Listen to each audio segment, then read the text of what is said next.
పరిశుద్ధుడు పరిశుద్ధుడు పరిశుద్ధుడు అయిన తండ్రి, స్తుతి వందనములు స్తోత్రములు. భయపడకుడి, వారిని చూచి దిగులు పడకుడి. నీతో కూడా వచ్చేవాడు నీ దేవుడైన యెహోవాయే. ఆయన నిన్ను విడువడు, ఎన్నడూ ఎడబాయడు. మహోన్నతుడు అయిన తండ్రి, దివ్యమైన వాగ్దానము చేత తృప్తిపరిచినందుకు స్తోత్రములు తండ్రి. అమూల్యమైన నీ వాగ్దానములు ఎన్నెన్నో మమ్మల్ని బలపరచుచున్నవి తండ్రి.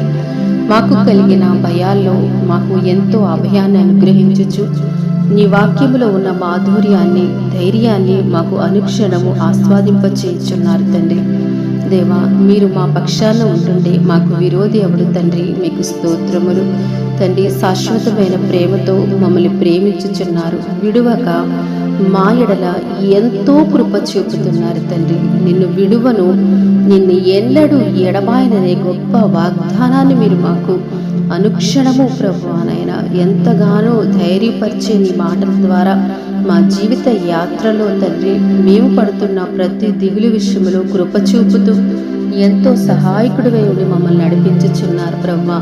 నీ వాక్యాలు ఎంతగానో మనిషిని బ్రతికించుచున్నాయి. నీ మాట మనిషిలో ధైర్యాన్ని నింపుచున్నది ప్రభువా తండ్రి. జుంటి తిని దారుల కంటే మధురమైన నీ వాక్యము మాలో ఎంతెంతో ప్రభువానైన ధైర్యాన్ని కలిగించుచుండగా తండ్రి, ఈ దినము ఈ ప్రార్థనలో ఏకీభవించిన ప్రతి బిడను మీరు దీవించండి తండ్రి. వారు ఏ పరిస్థితుల్లో ఉన్నారో మీకు తెలుసు తండ్రి. వారిని విడవకండి దేవా, వారిని ఎడబాయకండి. దయతో వారిని దర్శించి వారి కుటుంబాల్లో మేలు దయచేయమని క్రీస్తు ప్రభు పేరట ప్రార్థిస్తున్నాము తండ్రి.